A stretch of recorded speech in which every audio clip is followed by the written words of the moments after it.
Welcome to your new home for football, where you'll get real international coverage from real football fans. We're talking Brighton, England, Birmingham, England, London, England, Glasgow, Scotland, Dublin, Ireland, Tulsa, Oklahoma, and St. Louis, Missouri. You'll get coverage from all the big time leagues. Join in on live day match watch-alongs. Enjoy live football debates. Nothing but all things football. Catch us live 8 PM UK time on Thursdays on all major platforms, or listen to us the next day on the Sports Social Podcast Network. This is Football Nation, your home for all things football.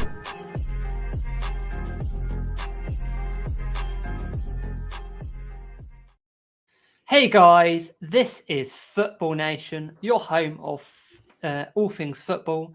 Today you're joined by me, Chris, and Boom. How are you two today? I'm doing well. How's you? Yeah, not too bad. I hope you had a good Christmas, guys. Thank you very much. Yourself? Yeah, a lot of drink was consumed. I wouldn't have guessed that. Yes. I'm guessing same with you being Scottish. I can neither confirm nor deny. I plead the fifth. That's a very Irish answer. I can confirm nor deny. Fair enough. Anyway, before we started, we did want to start on the sad news. I'm sure everyone has seen about the last hour and a half. It's been reported that Pelé has passed away. He's not been well for a while. Very sad news. A legend of the game. Our thoughts are with his family and friends at this time, and just remembering an absolute legend of the game. One of the original greatest of all time. Yeah, we had the debate last week of about Messi and Ronaldo, two greats, and another one is definitely Pelé, who's up there. And very sad news today. What's your thoughts, Chris? Yeah, it is a sad time for all football fans. Pelé, fantastic ambassador for the game. Played the game with a smile on his face. I mean, I remember watching, obviously, kind of growing up and all that kind of stuff, like watching Pelé's highlights like on YouTube and all that kind of stuff. He was one of a kind. He was a trailblazer for the Brazilian. He was a typical Brazilian, played with a smile on his face and played the samba way. And more recently, he showed his class again while being in hospital, sending positive messages to the Brazil squad at their lowest to keep their heads up high. Yeah. For the next one. Yeah. And I'm coming back to what Pelé said about when Maradona passed, that he lost a dear friend, and one day he hopes they will play together in the sky. I can only imagine they're having one hell of a football match. At the moment. Yeah, definitely. Yeah. And if anyone's got any comments about Pelé, make sure you drop them in chat and in the comments. You can find us live on Thursday nights, live on Twitch and YouTube for short content as well. So Premier League is back. We're going to start with that before going on to our subject of the week. And I'll start by going to you, Chris, for the first game. And it was a Desmond 2-2 Brentford versus Spurs. What do we think of Tottenham? They can't defend. That's for sure. I mean, under Italian, and as we said off stream, can't they? Usually very defensive manager. Yeah, but this is a kind of a habit I've seen it all, like, kind of constantly with Spurs. They need to go down like 2 or 3 goals to come back and to actually wake up and start playing football. I mean, that's. Is it a mentality thing? Is it the way Conte sets the team out? But the way I see it, it is. I mean, okay, yeah, they had players that are missing, like Romero, Hugo Lloris, obviously the 2 main ones from obviously the World Cup final. But still, you've still got players that were playing in the World Cup and at a high level as well. Perisic as a left wing back was interesting to me as a choice. Yeah, I mean, Yeah. I've seen him more play as a right wing back more so than yeah, left wing back. I saw reports that I think they only signed Royale in the summer, and they're looking at Yeah. shipping him up in January already, yeah. which is mental. I mean, he has not been the greatest. The fact that a very underperforming Matt Doherty has now gotten back into the team over Royale, which says a lot. I mean, the thing is with Spurs fans can't be happy with the style of play that are playing. I mean, we've seen under Pochettino that kind of nice attacking football, but under Conte, there's definitely maybe discontent the way they're playing because they're not. Even Harry Kane's not been playing well for them. Yeah, And there's a lot of uncertainty there as well. Obviously, Conte's still not signed that contract extension either. Yeah, and no one really knows what's going on there. Poch is about. So the rumours of Poch is always going to be there. They didn't really have a bench to come on either. Their bench was very, very young. lackluster of talent. Yeah. To impact the game. And then I question having, if he's fit enough to be on the bench, Hugo Lloris, why is he in?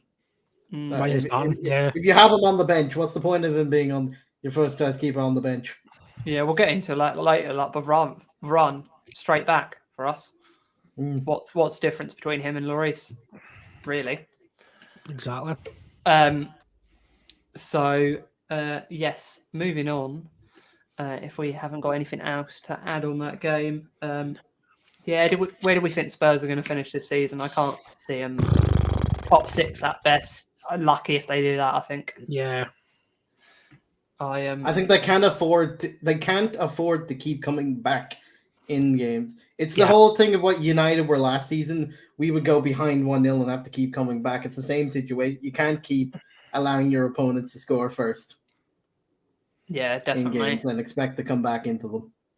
Exactly. Because now the top 4 is only 1 point in the difference between 5th and 4th now when it was for and the team in 5th has a game in hand on the team in 4th now, which is I think we'll know in the net with 2 weeks coming up to January transfer window. I think we'll know in the next week and a half or something if they're going to back Conte. If they back Conte, I think he's staying and getting a new contract. And Spurs have a dread. Spurs if they have don't to back play him Man in this City window, he doesn't sign a new contract. Yeah, they need to back him with the fact that they have a double bill. The one of their games being repeated against City, coming up back to back pretty much in a week. Yeah, Spurs need reinforcements, and that's definitely for sure, especially in defence and in the midfield. It's poor in that midfield. Yeah, another team who does, and another team who doesn't probably need too much reinforcement.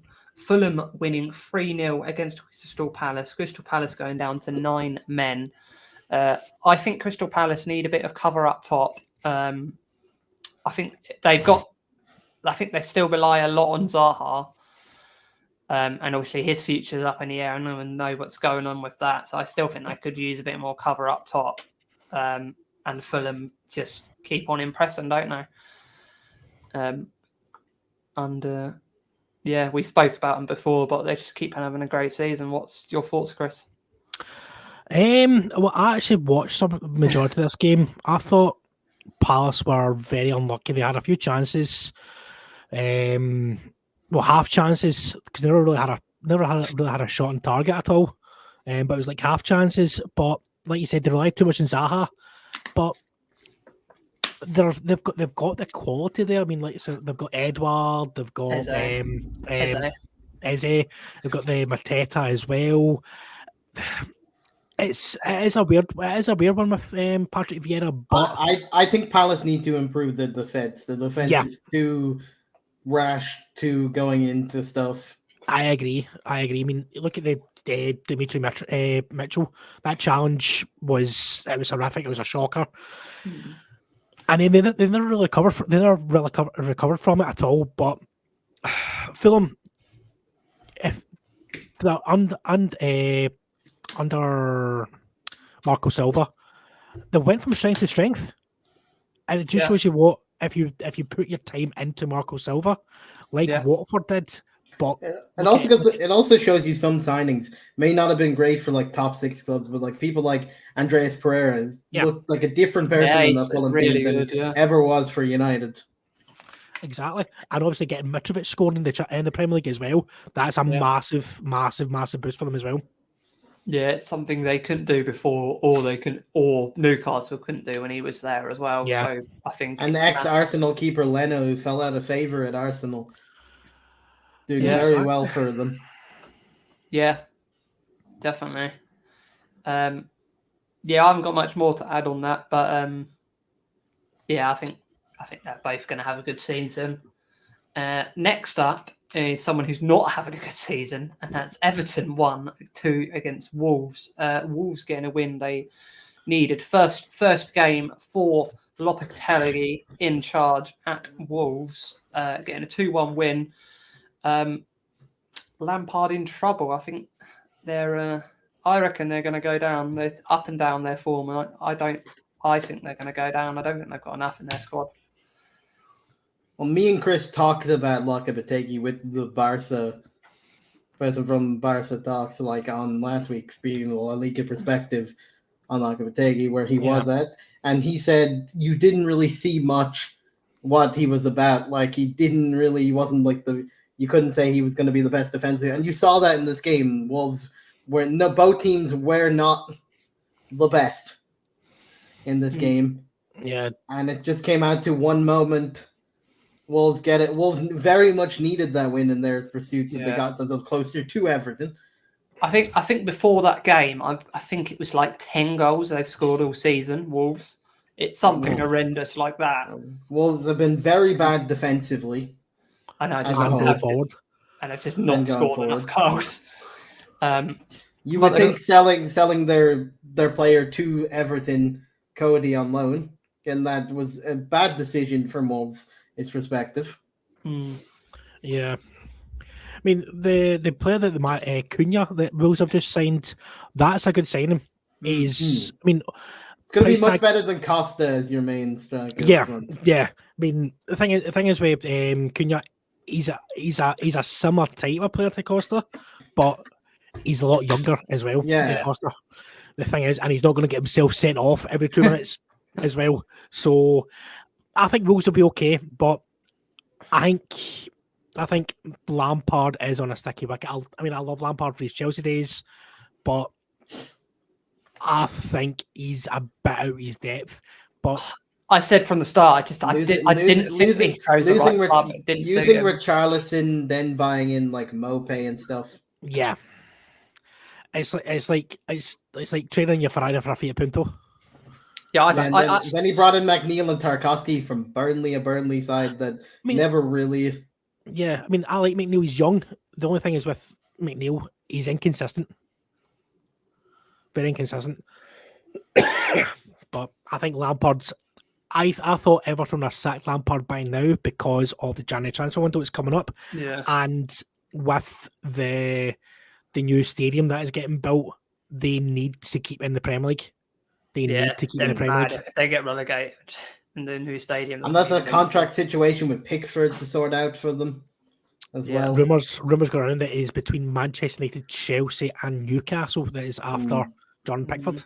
Newcastle, you can have him. I give you my blessing. Yeah, you can have him. Pickford's okay. I think Pickford's okay if he's got a good defence in front of him. Yeah. That's the thing. But with Wolves' perspective, I think Wolves made the mistake of themselves in this situation, getting rid of Cody and trusting Collins straight away. I think he needed to adapt more into the Wolves setup rather than just chuck him in instead of Cody. Me and you had that discussion as well. We've had that discussion a few times about Collins. Collins is a good young prospect. At this moment in time, he's not suited to the Premier League style of football as of yet. He needed to adapt to Wolves' style of play first before chucking him straight in. Yeah. I said last season, I remember saying on the old pod, that Lampard, when he left Chelsea, he had to be very careful about what club he picked next. And Everton, I don't think were the right club. No. how they've been run the last few years. Yeah, they were a club that wanted. They were like a few years ago. They were the team that were trying to break into that Europe top 6 spaces. They finished 7th a bunch. Yeah, under before David Moyes. before we had the Conference League of a thing. Yeah. They did that. They were trying to do that. Then they invested a bunch into it, but their investment kind of made them go backwards rather than forward, which was the question mark with Everton. Yeah. Yeah, definitely. And then that weird decision with Rafa Benitez coming was just turned the fans completely against. Emotionally, yeah. We'll go the complete opposite way now and go to Southampton 1, Brighton 3. Brighton still showing up, even under... They haven't even blinked after losing Graham Potter. They look arguably better than they were before. They're just getting better. I would caveat that with saying this is a very poor Southampton. Yes. I have to agree with what Boom just said there.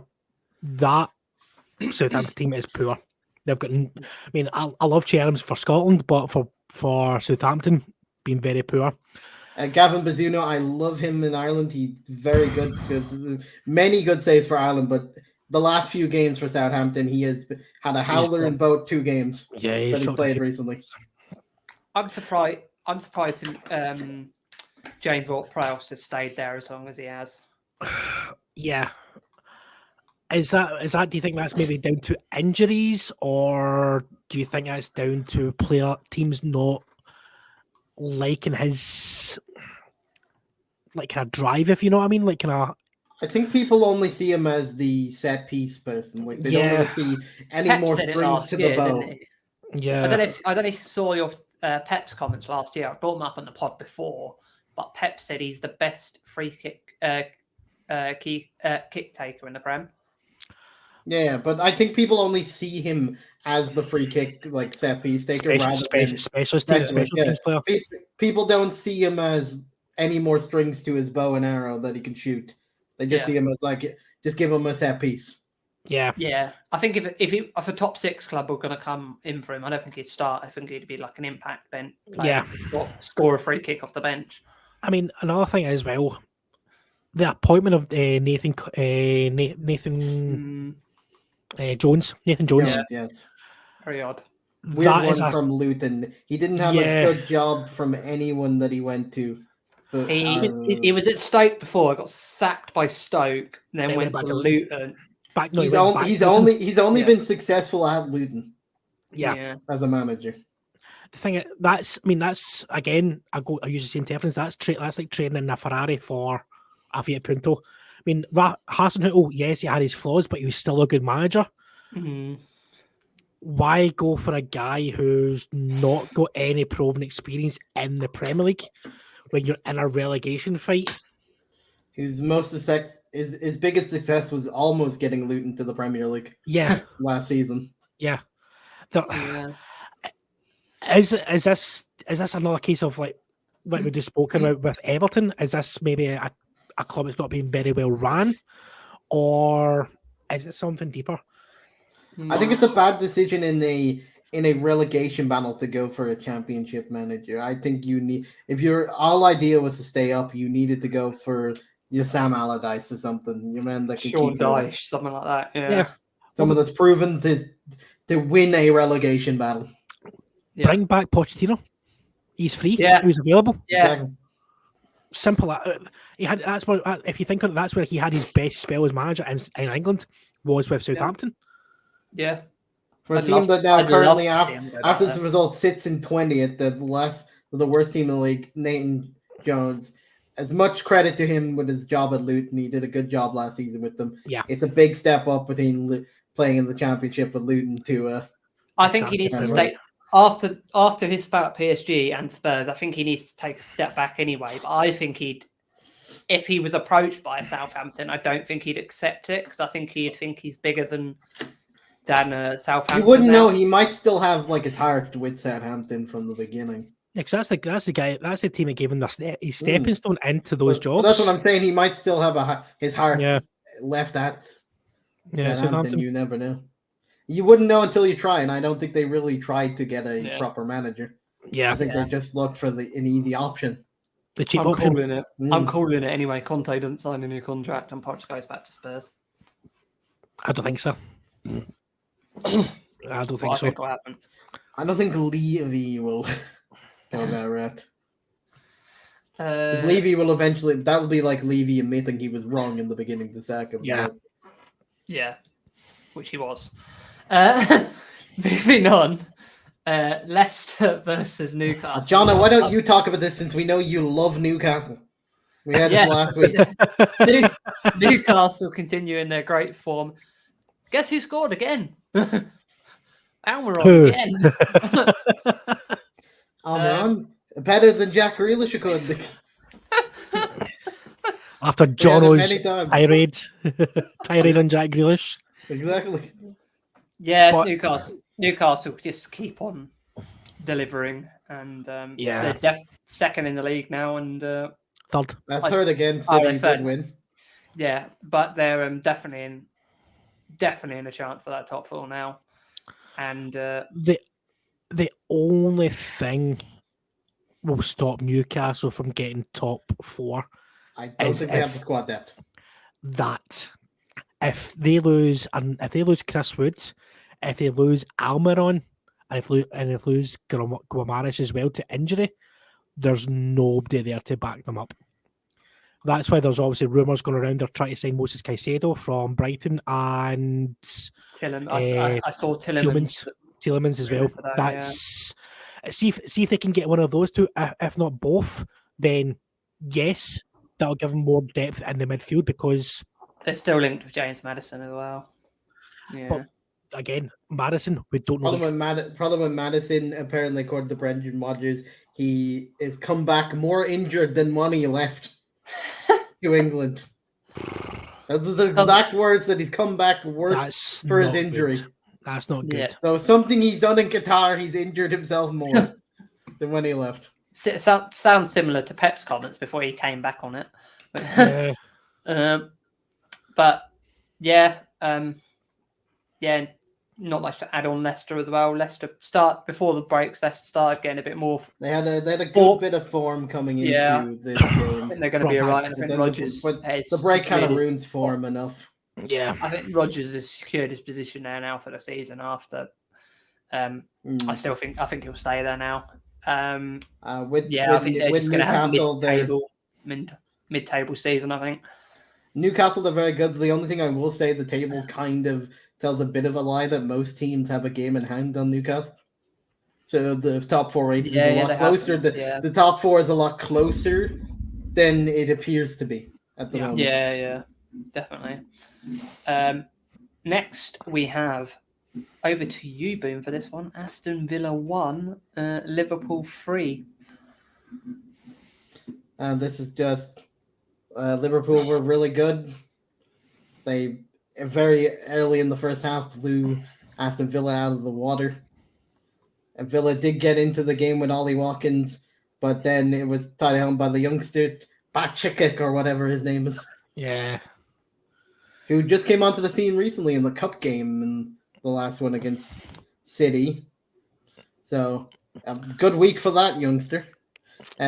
Questionable with Liverpool. The reason why they then went out to get Gakpo is that Klopp realized he now has to start Oxlade-Chamberlain on the wing, and he's like, God damn it, I have no one. I need another winger. I can't be playing Ox. And he saw how bad his investment from the summer was. Hey, I see. I thought that was Nunez's best game for Liverpool so far. That was Nunez. He was great. It was a chaotic game for Nunez, but he actually was the most effective he's been in that game. Yep.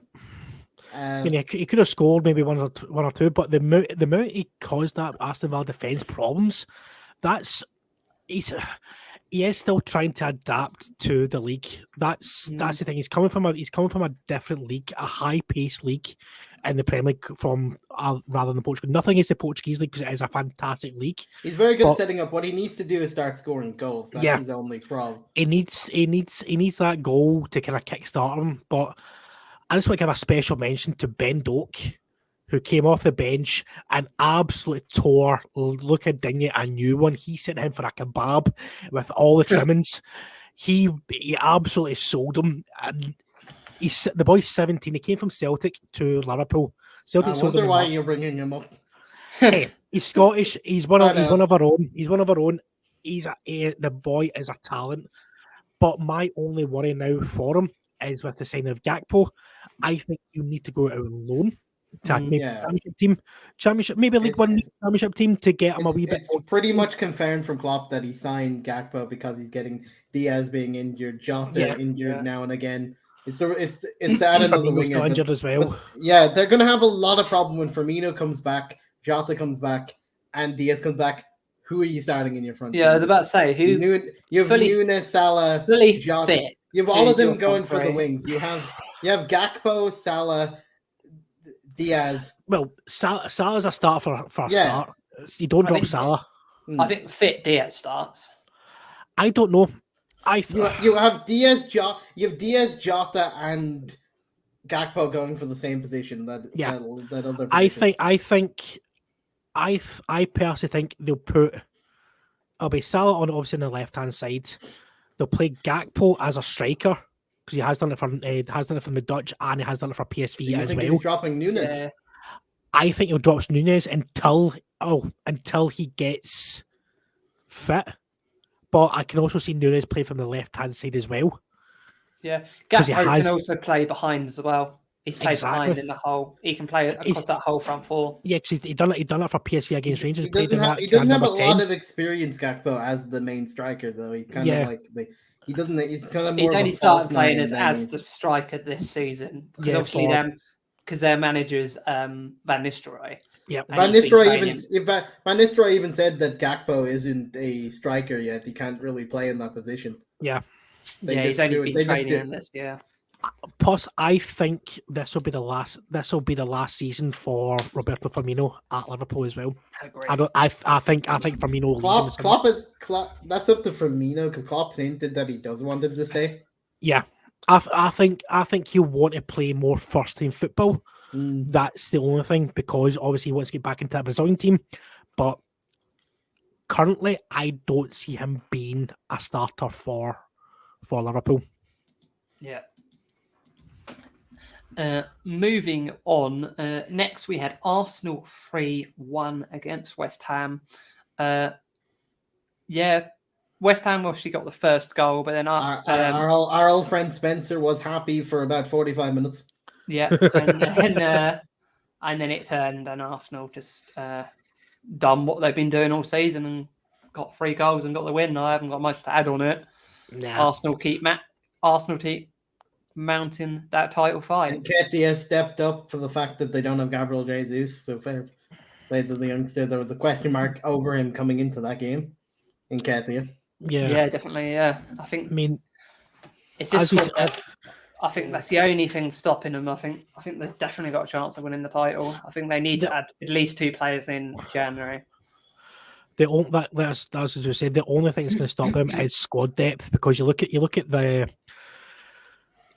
bench on the alternator for Arsenal. There wasn't much on there. I mean, a couple of young players, but Fabio Vieira, which is he's untested. He's new. Exactly. I mean, El Neni, he's been there for ages. He came on. He's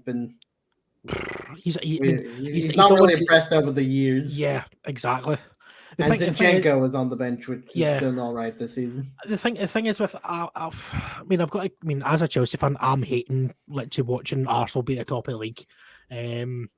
But I've got to give Arteta so much credit. He was virtually on his way out last season. Well, according to the fans, he was on his way out. But it just shows you what we've spoken about this before. It shows you what you get when you give time to a manager, what can happen. Yeah, definitely. Consecutive 8th place finishes, and everyone was like, "Get him out. He's not good." Yeah, he's building a team there to be hard to beat. But like we just said, he needs more strength and depth because at this moment in time, it is looking threadbare for Arsenal. If they get a few more injuries, then they could their title. I arguably think they're worse if Odegaard gets injured too. I don't think they have someone that can step up. Well, it's Odegaard and Saliba. If they don't, if one of them two gets injured, then Because What- how Saliba- I think Odegaard as the captain this season is really up their levels. Yeah. How Saliba's not been playing the last few years, I have no idea. He's so good. Well, the thing is, They wanted him on loan to develop his. Arteta Yeah. is. He would say he's justified at this point because you're seeing the fruitions of him keeping him out on loan those 2 seasons, coming back as a better player than what Better they player. had. Yeah.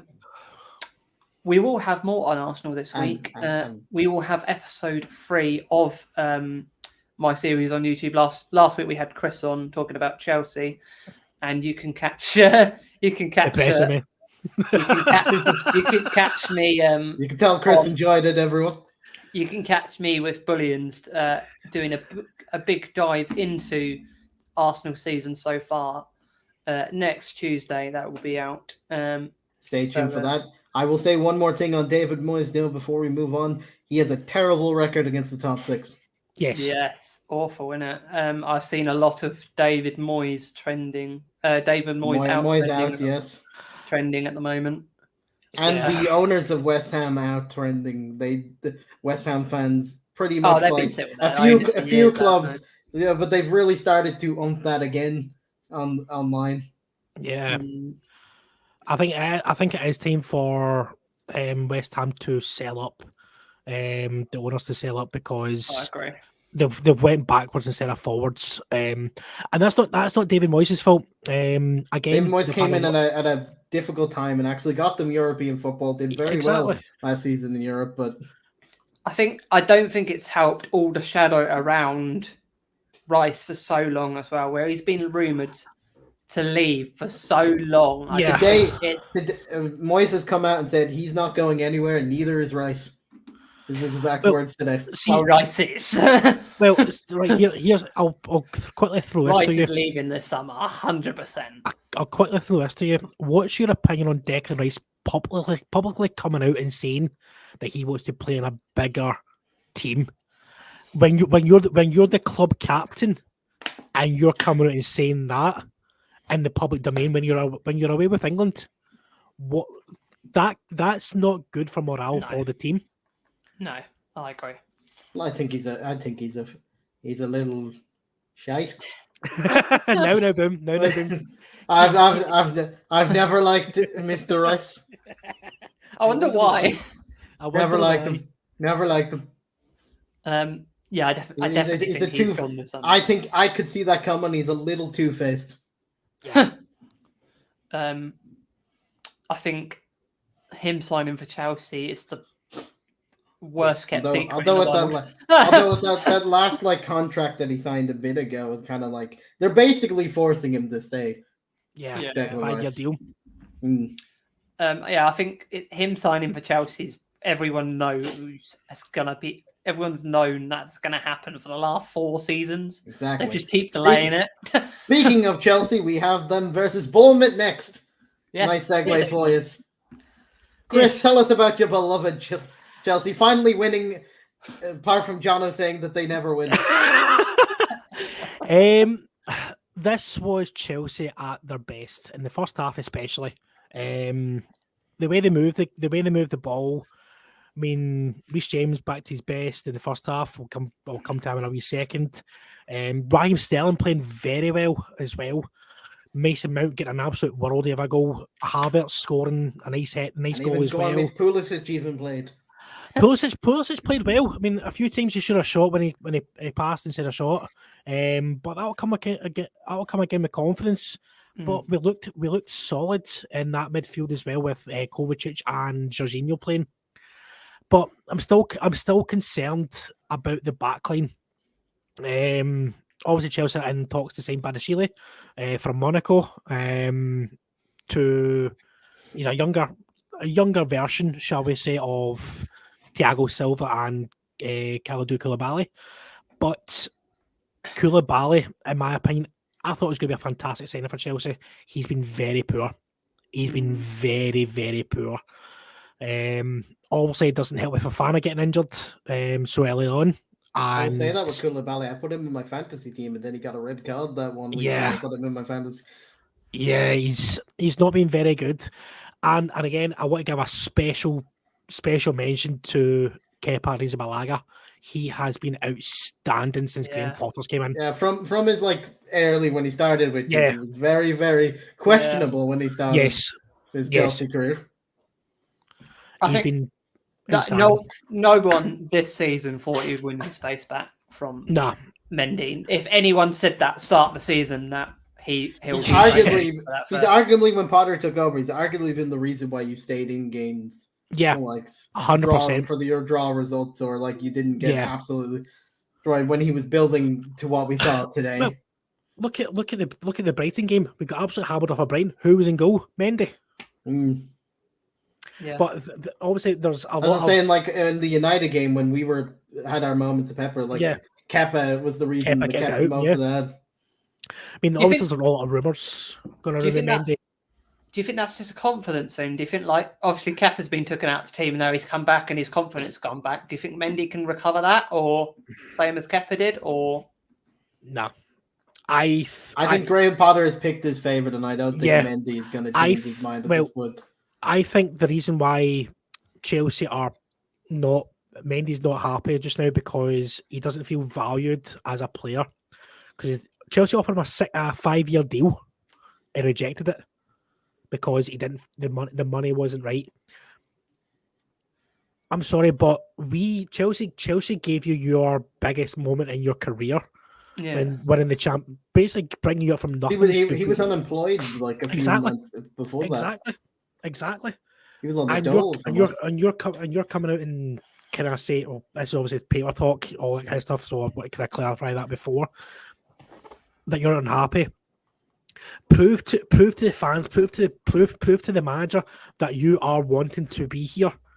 Don't start mouthing off to the press, whatever. Don't just get your head down and grind like Kepa has.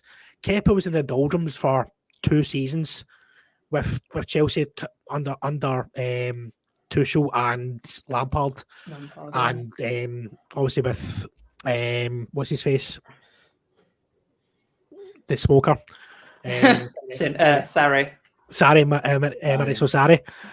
Where Kepa had that famous spat with him, exactly. So for 3 years, Kepa's bit his tongue. He's went through a lot of stuff in his personal life. He's went through injury. He's went through being dropped from Spain and from Chelsea. And now look at him. He's been outstanding for. Well, I wouldn't say he's been outstanding, but he has majorly improved under Graham Potter. Yeah. But yeah. Definitely. And with the whole thing of that, it's quite interesting with Mendy doesn't even get on the bench for use. It's your other keeper, your third choice. Bettinelli. Yeah, Bettinelli, yeah. Yeah. It's strange. I did hear some rumours of 2 potential clubs for him. One would mean the Milan goalkeeper's off somewhere, who I do rate. I can't remember his name. Manion. Aye. Yeah. He's a good goalkeeper, but I'm not sure if he's off somewhere because I heard him linked with Milan and Nice, I want to say. Nice, I think Nice was his club, I think. So that was 2 clubs I saw him linked with. Yeah. I haven't got much more to add on that. It's quite interesting to me with Bournemouth, Travers getting his place back. He got dropped from Bournemouth when they conceded 9 to Liverpool. Yeah. I mean, it was more the team being capitulated. It wasn't his fault.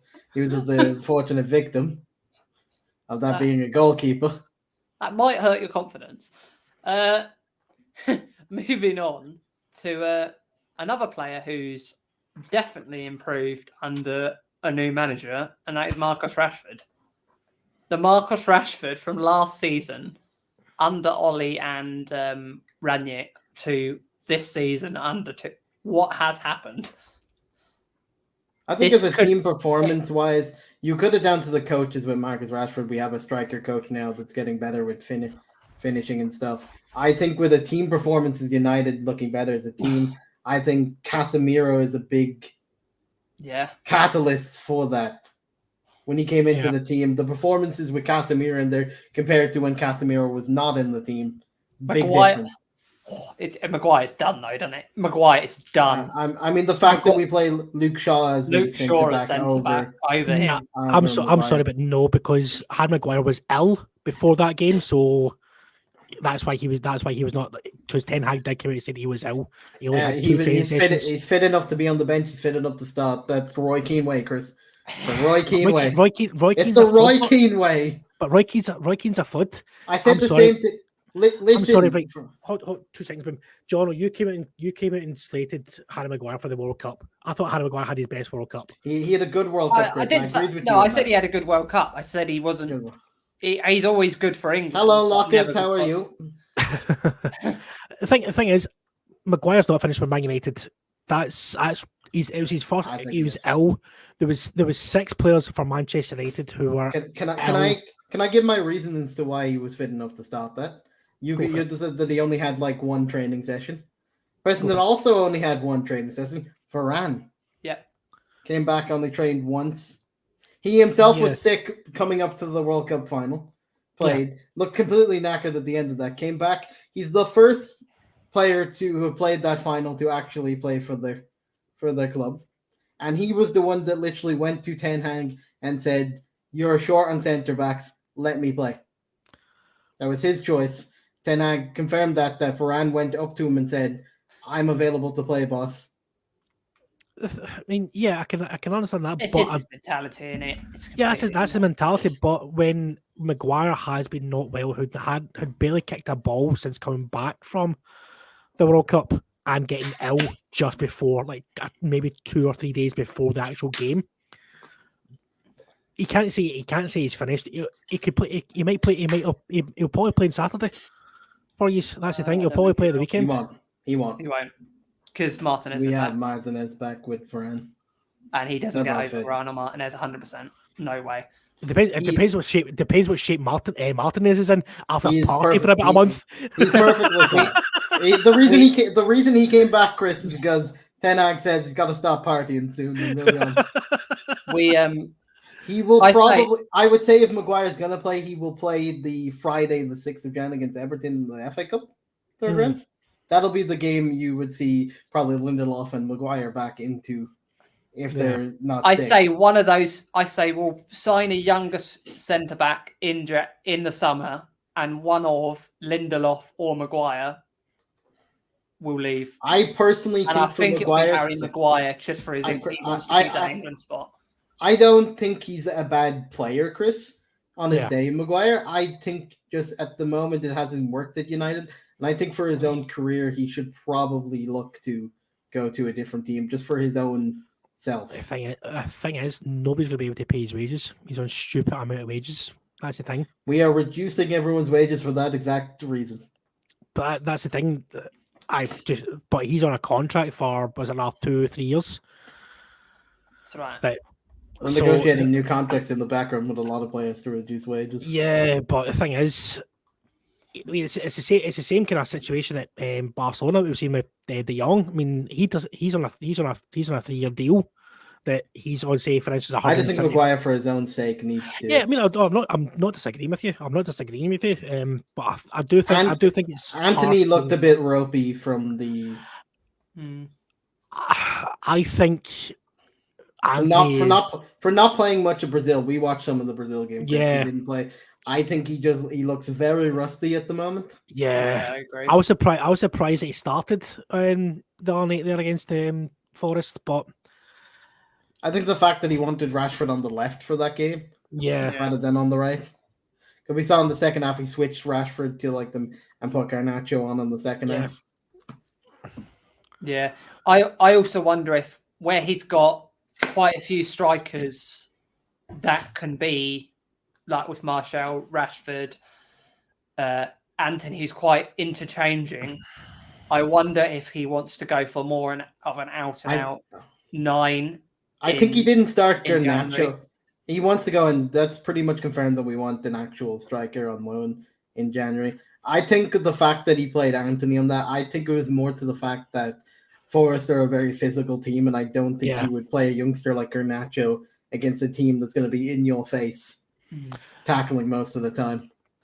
The thing is, I think. See, you just mentioned a certain Anthony Martial. I think he needs to leave United as well to further his career as well, because he's been stagnating in Manchester United for a couple of years. I mean, obviously not being in form. I think it's time for him. I can see that argument. I just think this season he's showing more form than he has in the last few ones. Yeah, this season it's just the problem this season is he's made of glass. He's got Eric Bailly's problem of breaking every time he's on the pitch. Yeah. When he plays this season, he had a mental pre-season, and when he has played this season, he's been really good. He's been but good. The player with the most question marks at the moment is Sancho. Yeah, definitely. We've had that chat. What as well? That's not good for a player like that. The whole indication of like when's he coming back? I have no idea. He's training in Holland at the moment. Yeah, for mental issues, and every time. And Ten Hag after the game was asked, "Do you have an update on Sancho?" He said, "No." Do you know how he is? No. Yeah. And then walked off. Yeah. Says a lot, doesn't it? Anyway. Our last game before we go into our subject of the week is Leeds 1-3 Man City. Did you want to start us off on this one, Chris? Man City just keep on rolling, and a certain topic that we're going to talk about. Mr. Roboto. Yes, but I do have got to give a special mention for a certain player for Manchester City that John was going to love, Jack Grealish. I thought that was his best game for Man City last night. Okay, you missed his sitter, but he set up 2 goals. I motivated him in the pod last week. I will say Rodri did. Considering he did, because it was a very good goal, and I think he did very well. It's interesting what he can do, Spain, when you don't play him as a centre back. Yes. But I think with the break for Haaland, that's danger for every team in the Premier League. Yep. I'm sorry, but that's just danger for every team in the Premier League. Foden not starting was an interesting decision from Pep. Mahrez and Grealish. I think Foden still trying to recover from obviously Qatar. I think it's quite interesting with João Cancelo not starting either. Well, Cancelo had a very, very poor World Cup, in our opinions. I thought he was very poor this World Cup. So again, try to maybe refresh the mental a little bit. I think he might play at the weekend, maybe FA Cup time next week, like you said. But the thing is, with City, their second team can beat people's first teams. It's just scary how. Did you see Pep's comments on Phillips? He went sexy body. Very sexy. I said it's almost as bad as what we talked about on our watch along before, where he's saying about Mendy. He's a very good boy. Yes. His original comments though was saying that he came back from but he got a lot of backlash for that, so he had to come out and say, "Nice, yeah, sexy man." The thing is, right, that gave me Jose vibes from Shaw a few years back. No, that gave me Van Gaal when he said, "No, I kiss Memphis on the mouth." The thing is, I've had this conversation with a few other people.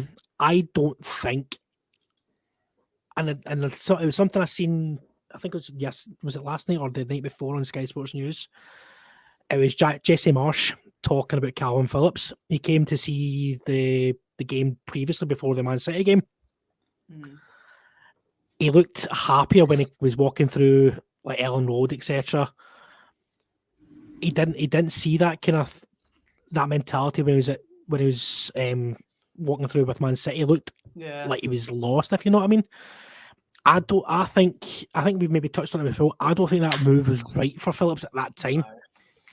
He's a good player, yes, but is he good enough for Man City? Just like is Jack Grealish good for Man City as well? It's one of those ones. I get why Man City signed him. I think both just English quotas, because I've got the English quotas now, and that's richly why they've signed them. But they didn't need both. They both didn't fit the system, but they need English players for the quota. Yep. Obviously, you're losing Sterling. which covered one of the English players, and then they had to bring some in. So Yeah. We'll Yeah. see next summer a bid for Ivan Toney for no reason, just to have him. I just so he can't beat him next season. Aye. This is time. don't know. Have Man City got a betting sponsor? Oh, controversial. Controversial. We'll talk about Leeds. They are not having a good time. No, No. definitely not. Interesting their position of playing Sam Greenwood more of a forward as a midfielder in Yeah. this game. I mean, Greenwood's still young enough to learn that kind of position, but if he's been striker for most of his career, why? They definitely need a striker in January. They definitely going to try and get a striker in January. 100%. Exactly. I think they Bamford is just not cutting it for them when he's there. Too injury prone. Too injury prone. Too injured, but when he's been there, he's missed very against Arsenal. They were very much when they played Arsenal, Leeds looked the best they've been this season. Yeah. They looked a very better team, but Bamford couldn't hit the barn door.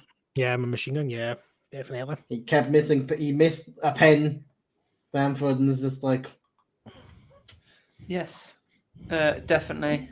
Anyway, moving on to our subject of the week. Obviously, last week we looked at the GOAT debate. We looked at Messi versus Ronaldo. So we're now looking at the future. Who is the future GOAT? Is it Kylian Mbappe or Erling Haaland? I believe Chris has got some stats for us to start the debate. Yes. He is our Mr. Statman, and he will kick us off on this subject. Right. So just now, we'll start with the man we'll just talk about, the robot, Mr. Erling Haaland, who has been on charge for the last 6 weeks, charging up to full power. So he is 22 years of age. So he's 11 years my younger. He looks. I mean, I've obviously got the looks. I mean, he's got the footballing brain, but he's played 73 games in his career, scored 72 goals. His minutes per goals ratio is 81.5 minutes per goal he scores. He's got 16 assists, 25 Champions League goals, 20 goals in 20 games. His Champions League minutes per game, minutes per goal is 61.3 minutes. Got 3 assists in the Champions League. He's got 3 trophies, and his transfer fee to Manchester City was a miserly £51 million. Mad. That is an absolute steal. Bargain of the summer. Bargain of the year. Yeah. Bargain of the decade, I would say. Yeah. And then we go on to the Happen person... merchant. Be quiet, you. had to be mentioned. As he's sitting in his Paris Saint-Germain. I was about to say, I think we know who you're supporting on this debate. Yeah. So, Kylian, Just a little bit. Kylian Mbappé, the biggest prima donna in French history. Gotta get that money. 23. Top goal scorer in the World Cup. Yes, top goal scorer in the World Cup. He's just 23 years of age. He's already won the World Cup, which is staggering. 188 games played. Goals, 142 goals. Jesus. Yeah. Minutes per goal, 96.1. So he's basically virtually a goal a game, basically. Assists, 53. Champions League goals, 35, and 54 Champions League appearances. His Champions League minutes per goal is 120 minutes, 220.3 minutes. He's got 20 assists in Champions League. He's got 15 trophies. I don't know how that is, but yeah. Because PSG, yeah. He's won 5 league titles and 7 cup competitions. Yeah, because he won the league with Monaco. Yeah. And I think he won a cup there. He's 5 league titles and he's won 7 French cup competitions. French cups. And he was a whopping £160 million from Monaco to Paris Saint-Germain. Yep. Now, guys, I will throw this question to both of you. I will. Before you throw the question, I will have to correct one thing of yours. What was that? Mbappe turned 24 on December the 20th. He's no Oh, longer Jesus 23. Christ. Okay, 24. Jesus Christ, Mr. Pernickety. Mr. Nitpicker over here. We have to get the facts right here. Right. Okay, so he's 24 years of age. Okay. So I will throw this question to you guys. Who do you think will have the better career out of Erling Haaland or Kylian Mbappe? And do you think both players will be at their clubs, the current clubs, for the foreseeable future as well? I'll start on this. I think Haaland will be there for at least 2 years, and then he's got a lease clause that's quite known in his contract in a few years. And I reckon I've said it quite a few times. I reckon Erling Haaland is going to be like Ibra, so he's going to have a lot of clubs. So I think he'll have 2-3 years at a club and then move on. And he's obviously he was a Mino client before that, and it's the same agency looking after him now. Whoever's taken it over, I'm not sure, but so I reckon he's going to have a similar thing where he just moves clubs. So he'll win a lot of trophies, but I don't think he'll have like one big club, because I think he'll have quite a few. And boom. I think both players won't be at the clubs that they're on for very long. I think Mbappe is realized that the money wasn't everything, and he's not getting what he promised. I think he's going to leave PSG pretty soon, probably in the summer. It's probably going to be a big deal around the summer. Yeah. I think whether Real Madrid want to go back into that mess is another question for them. Only they can answer that. That was my kind of follow-up question. If Mbappe's to leave, how much do you think he goes for, and who does he go to? PSG would go for they would want him to go for crazy money. That's just what they would do, because they've invested crazy money into them. Yeah. I don't think he'll go more than what they paid for him, just because I don't think anyone will pay more than that. I think both Liverpool and United might go for it, depending on the owners that they get. That's what I was about to say. I think it would depend on the money that gets injected. It would depend on who's the owner, how much money they have, because that would be a player like Mbappe is a statement for a new owner, kind of like what Todd Bowley tried to get a bunch of players for Chelsea. Yeah, I think any new owner would be looking at Mbappe's situation. Yeah, I think that's a similar situation to that Fernandez guy at Benfica. At Benfica. We're heavily linked with him, but I think that would be like a marquee signing. We can't afford him at the moment, but they're saying we're favourites for him, but we can't afford to pay that release clause at the moment. So that's only if the ownership goes through. The thing is, and I'll use this term loosely. Financial fair play comes into factor with that kind of deal with Mbappe. If, say, for instance, like you said, either Liverpool or Manchester United were to sign Kylian Mbappe, they would need to sell a lot of stock to break even on that kind of side of things. So that could leave a team weaker, but you're gaining one of the best players in the world. Is it worth that kind of? It would depend on the new owner coming in. What they want to do. That as well. But I think with, we know that's what money wise, United are more stupid to do that than definitely. But what I'm saying is, like I said, I use the term financial fair play loosely because we have not seen many clubs be we look at, again, Paris Saint-Germain, we look at Barcelona, we look at Liverpool, we look at Manchester City as well with the financial fair play side of things.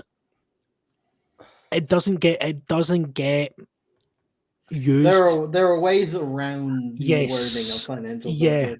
Exactly. That's why I use the word loosely. But the thing is with Mbappe, in my opinion, you can't be paying a guy nearly £1 million a week, and he's not happy. He's not happy. There's something. mean, we've said this before. I think we've said this before. He's never been told no at a club. Yeah. It's always about him, which is wrong because it's setting a wrong presence for a player. A player is no bigger than a club. Yeah. Which I think it's But the I'd fact argue that, like, he's bigger than PSG. He shouldn't be. Yeah, 100%. But what they've given him, you'd he's argue bigger with than PSG. you'd argue with the managers that they've had at PSG. None of them really have the type of personality and like the control there to say to their players, "No, F you, I'm in charge." Yeah. But like Jono just said that he should not be given that power of what he's been given at Paris Saint-Germain. It's what undermined No pressure. Pochettino at the time. Yeah. Pochettino, basically Mbappe and Neymar were in charge of that, and Messi when he came in. I mean, the way I look at it is that if you've got players who are bigger than the club, they are a problem for the club. Yeah, They're a massive problem for the club because one, they've got you by the short. the famous quote that I quote back to is written in the book of Sir Alex Ferguson. Once a player thinks they're bigger than the club, it's the time they need to go. Yes, yeah, I agree, 100%. Which is what he did with Roy Keane and everyone when the moment they look up to him, Beckham, he Roy kicked them Keane, out. Ronaldo. Yeah. Well, you look again. The other one, the big one, Jaap Stam. Yeah. Jaap Stam, he questioned Jaap Stam questioned his managerial skills. Jaap Stam spent the rest of his Manchester United career in the reserves and in the stands, earning 60 grand a week. Ferguson didn't care. He just let you off.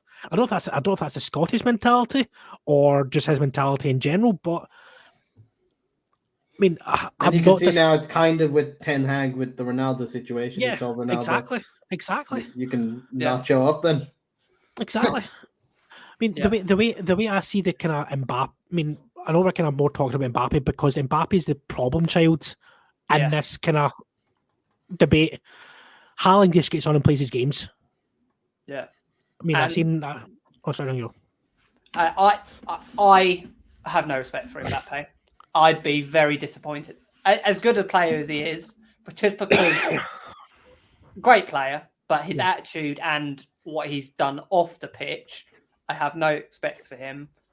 He's not like even sharing a dressing room with Messi and thinking you're Mr. Big Man at PSG when you're playing with arguably, as we talked about last week, one of the best players ever to play the game. Yeah, and thinking you're better than him. I will say his idol was Ronaldo, and we saw what Ronaldo is now ego-wise. I'm just the apple doesn't fall far from the tree. But I mean, what I was going to say as well. See, you look at. I mean, I seen a comment from Jesse Marsh yesterday in relation to the Leeds and Manchester City game. Obviously, Jesse Marsh knew him very well from coaching him at Salzburg. And he came out and said that Haaland would stay for extra training. He would ask for tips on how to get better. He would be the first one in a training and the last one out of training because he was always doing extra drills. The thing is with Haaland loves the game of football. Also, he wants to do is play football, have fun, play a game of maybe not as much of a smile on his face, but because he's a robot. What reminds me, what I describe, I think Haaland is the more built like what Ronaldo is, but with the ego of Messi rather than the ego of Ronaldo. Thinking, I think that start with like wanting to stay behind training and like. I think that's to me that's Ronaldo trying to build himself up, but I don't think, but he doesn't have the. Whereas Mbappe has the ego of Ronaldo. Yeah. Yeah. Definitely. I mean, I think Haaland, like Jono said, he'll be like an Ibra, but I hope he's not. I hope he goes to a club. I mean, maybe like Man City, just stays there for a number of years. I mean, let's say he's 22 years of age. He's got the ball. He's literally got the world at his feet. I think if he was going to stay at a club, there's arguments that would be the club he stayed at. Yeah. His dad was there. I think. he's got the links to there. I do already. think the problem with these kind of like debates is the fact that we will always, like with the Messi Ronaldo, it would always come down to World Cups and Euros. The problem with comparing these two with that is the fact Haaland has a Norway team that's not up to. It's just basically Haaland and Odegaard. Yeah, for the most part. That would need to heavily improve in the next few years for like no. I mean, look at that. I mean, we talked about the French team kind of last week with It very much reminds me of the old Portugal team before, like we see the talent coming through it now. Yeah. I mean, it took like Ronaldo to kind of get that Portuguese team to a standard. I mean, it could be the same. It could be the same for Norway. I mean, who knows? They've got some good youngsters there. Yeah, that's what I'm saying. It would take unless they start coming through, which it would take in the next few years, is what I was saying. It wouldn't happen straight away. Yeah, definitely. I think. Personally, I'm quite old-fashioned on this. I've always liked like an old-fashioned number 9. Yeah. And I know he plays for Man City, but I'd like club bias away or money situation. I prefer, as a type of player he is, Erling Haaland on football, because I like a goal scorer who's the number 9 in the box. No, I just think he's too much of a robot. So the question was, who's going to have the better career then, Haaland or Mbappe? For me, Mbappe. I'm going to go Erling Haaland. So we split down the middle then. I mean, it's again like Boom said, it's like the Messi and Ronaldo debate. One's going to favour the other. The thing is, both. I mean, again, we're going to be blessed with 2 world-class players. Yeah. I mean, are these the 2 to take over from Messi and Ronaldo? Maybe. We'll never know. No one ever thought there would be another that level of player that young that quickly after them. It would depend on how quickly either one of them can win the Ballon d'Or. Well, you'd probably say Mbappe's going to be probably closest one to it because of obviously his for example, Ronaldo and Messi have won multiple years in a row. Yeah. They've won.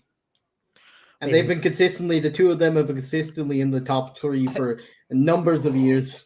The numbers he's getting in the Premier League this year, if City win the Premier League and do what they need to do and win that Champions League, which they've needed to do for so long, which with Haaland the problem is Pep would play Haaland as a centre back in the final. Let's be honest. No, he was a goalkeeper probably. If he won that Champions League for them finally, and the numbers he's getting in the Premier League, which is ridiculous, I think he'd be odds on for the Ballon d'Or. The Ballon d'Or. No, to be honest, bro. Not this year. No, not this year. That's already got someone's name written all over it. That's gonna be Messi. That's Messi's. He's getting the 8th. Well, he's getting the 8th and possibly the Super Ballon d'Or. One's only given it once to Di Stefano. So that's. I mean, possibly. And PSG have a chance. They always had a chance to win the Champions League themselves. They just bottled it. They got to the final more recently with Messi now having confidence of being the World Cup. You never know, he could spur performance because they have to play Bayern Munich in the round of 60. I think for Mbappe in the non-financial, on a football side, I think he needs to get out of PSG because I think he's always going to be questioned on that league when comparing it to Haaland, who's playing in the Premier League. I mean, it was more the same thing with it's more the same thing with Messi. Messi was always questioned that he never left Barca for years. In La Liga, he was comfortable in that league, and we've only now seen. He had a bit more competition than PSG. But that was when Ronaldo went there for like a few years before that. There was no competition. Yeah, that's true. It was just Ronaldo went for and then Ronaldo left, and then there was he still was there stagnating a bit. But then he went to PSG. He had that adapting year where he didn't show up much. Messi, which we said last week, Chris. He had the year of the new league. Yeah, last week. Adapting, and then he came back this season. We're starting to see Messi that we've seen at Barca. Yeah, he's best. And I think with the World Cup, it'd be interesting to see when we get to the Champions League game with that World Cup win, we could see a completely different Messi in the Champions League trying to get that again that he hasn't won in a while. Exactly. And to be the first to win it for PSG, because they also, like Man City, are trying to win the Champions League for the first time. Yeah, definitely. Who do you think will win that Champions League first? Mbappe or Haaland? I mean, it's a toss. It's a toss of a coin. I mean, it depends on what. I mean, like Boom said, it depends. Both of them keep messing it up. Yeah, in the stupidest way. It's when they get near close to it. Yes, look at that. Look at the final that Chelsea played Man City. Man City were outright favourites for that game, and they didn't turn up. And that was probably the best. That was probably out with Haaland playing in that. Before even Haaland was mentioned, that was probably one of the best Man City teams they had in a long time, and they still bottled it. And in the semi-final, PSG completely lost it against Man City. They were getting cards everywhere, getting sent off in that game. So the PSG bottled it that year as well against City. They bottled it when they played us in the court in the. And then PSG, when they got to the final, they didn't really show up against Bayern Munich in the final. Yeah, Bayern Munich won at 1-0. It's just. I mean, very, very much like Chelsea against Man City. They both been to the final and they both threw it away in said final. I mean, the thing is with Man City and Paris Saint-Germain, they're like FIFA teams. They're just built up of. It's a FIFA Ultimate Team. So you have him, you can have him, you have him, but you can have him. The thing is, some of these. I mean, I think Man City are more suited this year to winning the Champions League than PSG. The only reason why I'm saying it is because Paris Saint-Germain's defence is very, very weak, in my opinion. Marquinhos and Kimpembe is a bomb skin, in my opinion. I think he's too rash. I like Marquinhos, but I think Kimpembe beside him is a bit rash. Their left back, that is it still? Is it the guy, a Portuguese Mendes? guy? Is it Mendes? Yeah. Again, not proven. Is it Nuno Mendes? Is it Nuno Mendes or something? Nuno Mendes at left back, and then Hakimi at right back. Hakimi, brilliant. But I think Hakimi needs to leave PSG. And PSG's backup, like left back, is Bernat, the former Bayern. Exactly. Yeah, but then when you look at Man City's, then they have Marquinhos and Ramos. PSG. Yeah, or Ramos, but he's aging as well. There's rumours he's going to Qatar. But then again, with like the front three that they have, could cause anyone problems. Mbappe, 100%. Messi, and Neymar, when all fit, 100%. They cause anyone. 100%. But then you look at the Man City defence: Kyle Walker, Laporte, Diaz, Stones, Cancelo at left back, or Ake at left back. You think of it? Is there much that Man City can do at that back line? Maybe another left back, because I don't think Guardiola likes that Sergio Gomez. Yeah, I think they need a left back. Yeah. So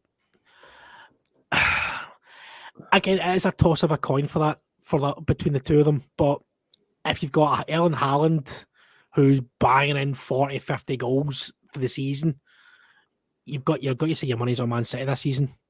Yeah, I'd hate to say it, but I agree.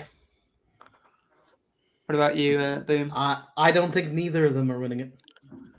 I think will win Champions League. I think it could be Liverpool. Sadly, I think it's potentially, you're right, but it depends on who wins between Real Madrid and Liverpool. Yeah, I think the winner comes out of that. To be fair, I don't think you can ever write off Bayern. I think you can't write off Liverpool the fact that it's the Istanbul final. They'll be working to again. And Bayern Munich, the only problem with Bayern Munich is their goalkeeper situation, which puts into, and like I said, PSG versus Bayern Munich, one of them will be favourites no matter who knocks out who. Yeah. Yes. So, yes, that was our debate this week. We're now bringing a segment back. We haven't had it for a while, and I will hand you over to Boom for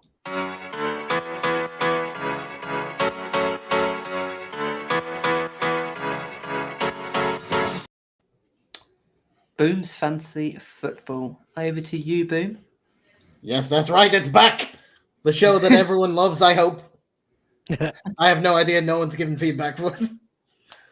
We love it. We love it. Well, I guess you're contractually obligated to say that. Is it? Since when? Am I getting paid for that one? Since I said it.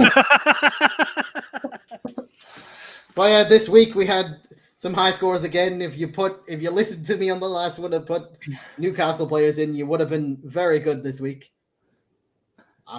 Because they're pretty much the high scorers on all FPL. I saw a stat that showed like the best scoring goalkeeper points wise is Nick Pope. Points wise, Allison is second. So if any of them are in your team, you're doing well. Trippier this week got 12 points for me. Almiron with 8 because he's always. You just have to have him in your team at this point until he stops scoring. Yep. That man, he's guaranteed points each week. And of course, my captain of all weeks, because he's gonna score no matter what, is Mr. Robot. He just it's made FPL a bit boring with your captain because you just kind of have to give it to the robot. Yep, I agree. I also have Odegaard in there who scored quite highly this week points wise. Yeah, I haven't made many changes myself. I was starting to get some points near the end before the break, so there was a few players that are injured that I had to change, but I think that was it. I didn't want to change it up too much. Remember, guys, you can still jump in our fantasy football league as well. And speaking of which, our top 3 has changed. Ooh. This week. We have a new person in third, and that is Summer. She has jumped up into third. She has taken from Hold the Salad FC. She has taken third place off that person, off Mitchell. Nice. Getting a high score in this week by having Haaland, Martial, Darwin. Summer had Rashford in her team, which got her all those players got her up to 96 points this week. Wow. Nice. Which is actually the highest out of our top 3. Points. How is the team doing at the moment? How are all of us doing? Yeah. I will tell you now, my friend. I can tell you I am 22nd. No, that's because I am highlighted in this. I have jumped up. All my ones are green across the board this week. We had a very good week. Sooner is at bottom, sadly, to that man. In 32nd. Not had the best. He only got Sooner has only managed to get 40 points this week. Ooh, ouch. For the fact that he is Aubameyang captain, very questionable. Yeah, that's questionable. Yeah. Wow. What's your thoughts as a Chelsea fan on that situation? Good idea? No comment. Gormy is in second last. His only Newcastle player is Trippier, questionable. His captain Salah, which got him 24 points, but he's only managed 60 points this week in total. Because he has trusted Jamie Vardy and Darwin Núñez as his front two. I'm surprised Pulisic isn't his captain. No, his captain is Mohamed Salah. And you, John, are 27th. I'll take it. You got yourself 73 points this week, so above average. This week is very good. Once again, you've taken the right advice by putting Almer on, and you've captained the robot the proper way to play this season. Who would have thought I had Almiron in my team? Who would have thought? You also had Alan St. Maximum, not a very high score this week, with his 1 point. Yeah, he only came off the bench quite late on in that game.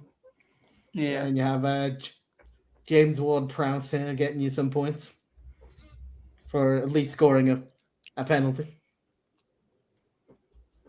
Odegaard got you some points. Very good. You have Malacia. Good fate for you in that. wasn't sure he was going to start most thing with the centre back issues. He has started at left back again, so he has gotten points for clean sheets again. Mm-hmm. Lamptey has not gotten you any points still. He's gotten you one. Not really much for you. You have a bunch of not available players on your bench. The injured Diaz, the wasn't there Martinez, and the also wasn't there Wilson. Yeah. So who is dead to you this week, Boom? Who is dead? You had your dead to you player last time, which was Harry Kane. The last episode. He has redeemed himself, Harry Kane. He's he has at least got on the score sheet. That man. He got me 7 points this week, Harry Kane. Come back into my heart. But the player that's dead to me this week is Mr. Kevin De Bruyne. Had a very terrible World Cup, and he's come back against Leeds, and you think, it's only Leeds. He'll get a few assists there. He managed to get himself 2 points, and that was only for playing the game. Well done. He turned up, so he deserves some points. He got some points for just playing full 90 minutes. Not good enough from that man. He's dead to me. He's in the bin. It could have been a perfect week if he just did something. Nice. Anyway, guys, where can we find Before we get to that, I have one more before we get to the end. An honourable mention for the player dead to me, Ramsdale. How dare you let in a goal from West Ham?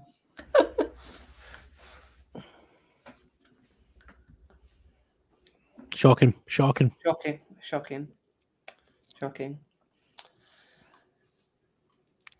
So, Chris, where can we find you?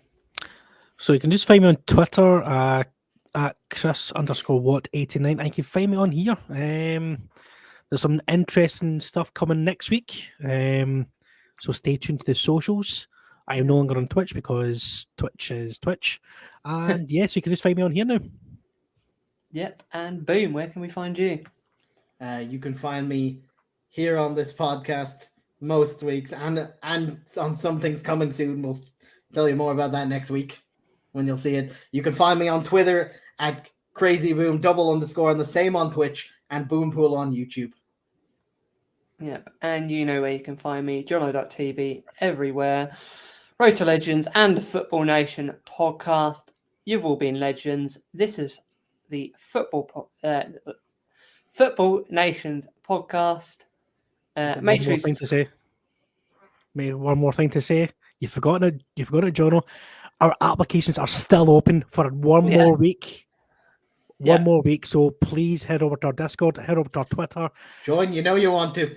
Join. We've got a great team. We're planning some interesting stuff. We need some great people like you out there listening on the World Wide Web, Spotify, everything. Please come and we'll have a chat with you. If you've got ideas, come and bring them to us. But hit our Twitter and hit our Discord as well. And back over to you, Jono. Yeah, we're looking for all kinds of people. We're looking for graphics designers, editors, people to be on the podcast. If you want your own segment, we're looking for all different types of positions. So if any of that tickles your fancy, make sure you get those applications filled out. Make sure you subscribe to us on YouTube, on Twitch, on all social networks. We are the Football Nation, your home of all things football, and we will see you next week. See ya.